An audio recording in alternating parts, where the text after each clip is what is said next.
Hello दोस्तों, तो कैसे हैं आप सभी। स्वागत है आपका अपने अपने चैनल आर्ट्स से ज्ञान में।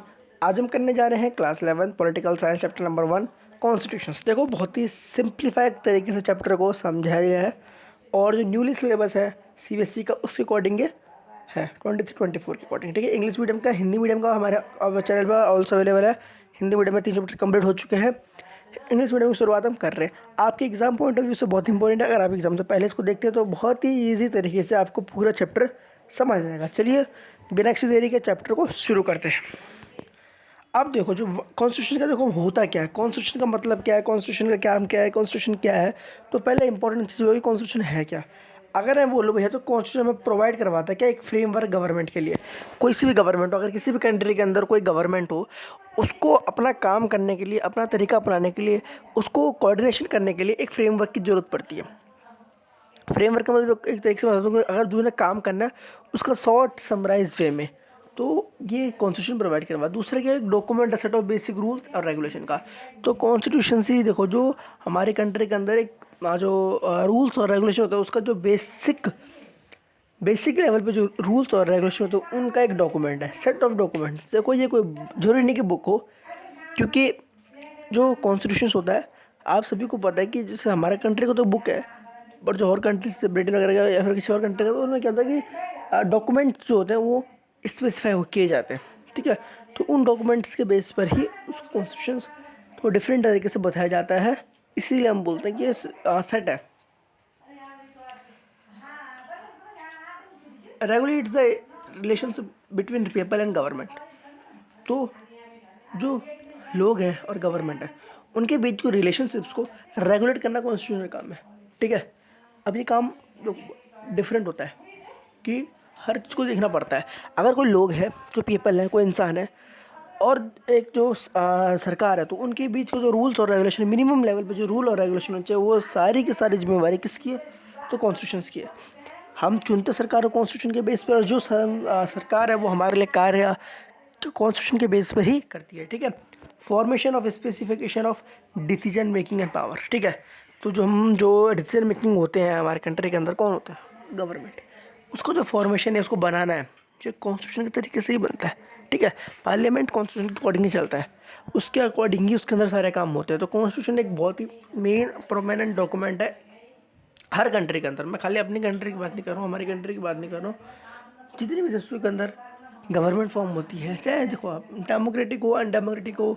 ठीक है, कॉन्स्टिट्यूशन हर कंट्री का अपना अपना होता है, और उस कॉन्स्टिट्यूशन को चलाया भी जाता है उसके तरीके से ही है। ठीक है, तो फंक्शन ऑफ कॉन्स्टिट्यूशन, अब फंक्शन ऑफ कॉन्स्टिट्यूशन की अगर हम बात करें तो क्या क्या फंक्शंस होते हैं कॉन्स्टिट्यूशन के। तो भैया, कॉन्स्टिट्यूशन प्रोवाइड करवाता set of basic rules by which the government frame and state is govern. ठीक है, तो जो एक ऐसे रूल्स वगैरह जो होता है उसको गवर्नमेंट बनाती है। ठीक है, और वो स्टेट के अंदर गवर्न किया जाता है गवर्नमेंट के द्वारा। ठीक है, उसके बाद जो कॉन्स्टिट्यूशन है भैया, वो अलाउ करता है कोऑर्डिनेशन और एश्योरेंस को। ठीक है, पहला पॉइंट ये देखो, जो ये पूरी है ना, एक इतने लंबी लंबी डेफिनेशन, तो ये अगर आप खाली नॉर्मल समझ जाओ इनको, अगर आप रटना चाहो तो आपकी हेड आ जाओ। ठीक है, और समझना चाहो तो आपके लिए बहुत अच्छी बात है। समझोगे तो पेपर में आप इतने लाइन आराम से लिख के आओगे, इससे अच्छा लगेगा लिखने में। तब रटोगे तो गारंटी नहीं कि आप 3 और 5 लाइन रट सको। 5 में से 3 ही आपको याद रहेंगे क्लियरली, उसमें कोई पॉइंट मिस ना हो जाए। बट अगर आपने पॉइंट को समझ रखा होगा तो आप 5 पॉइंट लिख सकते हो। ठीक है, कि अच्छा इस लाइन के अंदर का मतलब क्या है, इस लाइन के अंदर का मतलब क्या है, इस लाइन के अंदर का मतलब क्या है। और अब मैं आपको एक बार बोल के बताता हूँ। ठीक है, जो कॉन्स्टिट्यूशन अलाउ करता है कोऑर्डिनेशन को और एसोसिएशन को, जो फर्स्ट फंक्शन होता है हमारे कॉन्स्टिट्यूशन का, वो होता है हमें भैया बेसिक रूल को प्रोवाइड करवाना और मिनिमल कोऑर्डिनेशन को अलाउ करवाना जो मेंबर ऑफ सोसाइटी होता है। ठीक है, मतलब जो हमारे देश के अंदर सभी लोगों के लिए एक मिनिमम जो कानून व्यवस्था उसको लागू करवाना, तथा जो मिनिमल कोऑर्डिनेशन है, मतलब कि भैया कम से कम लेवल पे जो हमारे बीच मेल भाव है हर मेंबर सोसाइटी के, उसको पूरा करवाना। जो रूल्स होते हैं लीगली लगा होता है, फोर्स किया जाता है, लगाया जाता है, और हमारी एश्योरेंस मतलब सबको सहानुभूति, अगर सहानुभूति नहीं, हम बोल सकते हैं कि एश्योरेंस का जो हिंदी का मतलब होता है, सबको विश्वास दिलवाया जाता है एवरीबॉडी के ऊपर। ये विश्वास दिलाया जाता है कि जो सारे हैं इसको फॉलो करेंगे रूल्स को, और जो नहीं करेगा तो punish, do not do so will punish. ठीक है, अब हम बात करते हैं सेकंड फंक्शंस की। तो जो सेकंड फंक्शन है कॉन्स्टिट्यूशन का भैया, वो है स्पेसिफाई करना who has the power to make decision in society. तो भाई किसके पास जो सोसाइटी मतलब who has a power to make decision society. तो किसके पास जो पावर होगी सोसाइटी को चलाने के लिए, वो भी कॉन्स्टिट्यूशन डिसाइड करता है। देखो जो संविधान है हमारे देश का, वो डिसाइड करता है गवर्नमेंट कैसे बनेगी, किस तरीके से बनाई जाएगी। वो डिसाइड करता है कि कौन, जो वही डिसाइड करेगा कि कौन से लॉ इम्प्लीमेंट होने चाहिए इंडियन कॉन्स्टिट्यूशन। फॉर देखो एग्जाम्पल बताता हूँ आपको मैं कि जो मोस्ट इंस्टेंस ऑफ पार्लियामेंट होता है वो डिसाइड करता है लॉ एंड पॉलिसीज़ को, और जो पार्लियामेंट होता है वो इट्स ऑर्गन होता है पर्टिकुलर मैनर के अंदर, ठीक है। तो दो जो आपको समझ चुके होंगे आप ढंग से बिल्कुल ईजिली वे में। अब अगर बात करें फंक्शन दोबारा में, तो थर्ड फंक्शन है हमारे कॉन्स्टिट्यूशन का, वो है भैया सेट करना सब limits on what government can impose on citizen. बहुत इंपॉर्टेंट पॉइंट है। देखो पहले हमने पढ़ा कि वो एक रूल्स वगैरह कोऑर्डिनेशन वगैरह और भैया नॉर्मल मिनिमम कोऑर्डिनेशन और एश्योरेंस प्रोवाइड करवाता है। दूसरे मैंने पढ़ा कि भाई वो हमें बताता कि कैसे कोई गवर्नमेंट फॉर्म होगी, कैसे कोई गवर्नमेंट फॉर्म नहीं होगी। अब जो उसका मेन काम है वो भैया कि गवर्नमेंट के ऊपर वो लिमिट लगा देना। भाई गवर्नमेंट बनेगी, गवर्नमेंट लूटे जा रही लूटे जा रही लूटे जा रही, तो ये सही नहीं होगा ना। गवर्नमेंट के ऊपर थोड़ा अगर रोक हो किसी प्रकार की कि हाँ यार तुम ये कर सकते हो और ये नहीं कर सकते हो, तो ये भी चीज़ें हमें ये कॉन्स्टिट्यूशन प्रोवाइड करवाता है, ठीक है। जो लिमिट्स होते हैं फंडामेंटल इसके गवर्नमेंट के सेंस में, वही नेवर ट्रांसफर सिस्टम। जो गवर्नमेंट होती है वो स्पेसिफाई होता है सर्टेन फंडामेंटल राइट्स को अपने सिटीजन्स के लिए बनाए रखना, उनके ऊपर लागू करना। और जब सिटीजन्स को ये अलाउ नहीं होती तो वो वायलेंट भी टू वायलेंट, ठीक है। और सिटीजन को अलाउ नहीं है कि वो वायलेंट कर सके। फोर्थ फंक्शन है कॉन्स्टिट्यूशन का, वो होता है इनेबल की गवर्नमेंट को फुलफिल करना भैया एस्पिरेशन अपने सोसाइटी के लिए। मतलब देखो अब हम भैया एस्पिरेशन आप समझ सकते हो, एस्पिरेशन अब एस्पिरेंट सब समझ सकते हो एस्पिरेशन को, ठीक है। तो भैया सोसाइटी के अंदर जो कंडीशंस होती है सोसाइटी के, तो गवर्नमेंट की रिस्पॉन्सिबिलिटी होती है कि वो भैया हर सोसाइटी के अंदर फ्री ऑफ कास्ट डिस्क्रिमिनेशन से बचा के रखिए, सबको उनकी इच्छाओं का कार्य करने की आज़ादी मिले। देखो इच्छाओं का कार्य करने का मतलब ये नहीं कि आप कुछ भी कर दो, लिमिट के अंदर रह के जो कंट्री के लिए सही हो उस कार्य को आप कर सकते हैं, ठीक है।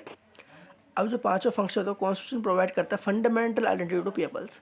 ये कॉन्स्टिट्यूशन रिप्लाई होती है कि वो भैया फंडामेंटल आइडेंटिटी प्रोवाइड करते। देखो हम सब कुछ भी बोले अपन आपको, ठीक है, क्या हम वो हैं, हम उस गांव से उस राज्य से, बट अगर आप किसी भी ग्लोबल लेवल पे, इंटरनेशनल लेवल पे, वर्ल्ड लेवल पे कहीं भी जाते हैं तो आप एक इंडियन सिटीजन्स के तौर से माने जाएंगे, ठीक है। आपको इंडियन सिटीजन, अगर आप NRI बोल जाते फिर भी आपको NRI बोला जाएगा इंडिया के अंदर, ठीक है। बाहर भी आप इंडियन सिटीजनशिप कहीं की भी ले सकते हैं, बट एज आपके जो मूल निवास के तौर से आप इंडियन ही कहलाएंगे। आप ये नहीं कहलाएंगे कि आप उस राज्य के पर्टिकुलर राज्य के, but as a global level, world level पर इंडियन को रिप्रेजेंट करते हैं, ठीक है। तो वो कॉन्स्टिट्यूशन प्रोवाइड करवाता है आपको। अब मैं आपको हिस्ट्री के बारे में बताता हूँ, ठीक है। ये जो कॉन्स्टिट्यूशन किस प्रकार की उसकी हिस्ट्री है, तो ये जो पहली हमारी बैठक होती है वो 9 दिसंबर 1946 को होती है और असेंबल्ड होती है assembly for divided India on 14 अगस्त 1947, ठीक है। अब ये चीज़ को समझने वाली बात है कि जब हमारे कॉन्स्टिट्यूशन असेंबली जो पहली बार बैठती है वो 9 दिसंबर 1946 को बैठती है। उस कमेटी के अंदर देखो जो आज का पाकिस्तान है, आज का इंडिया, सबको मिला के लोग रहे, ठीक है।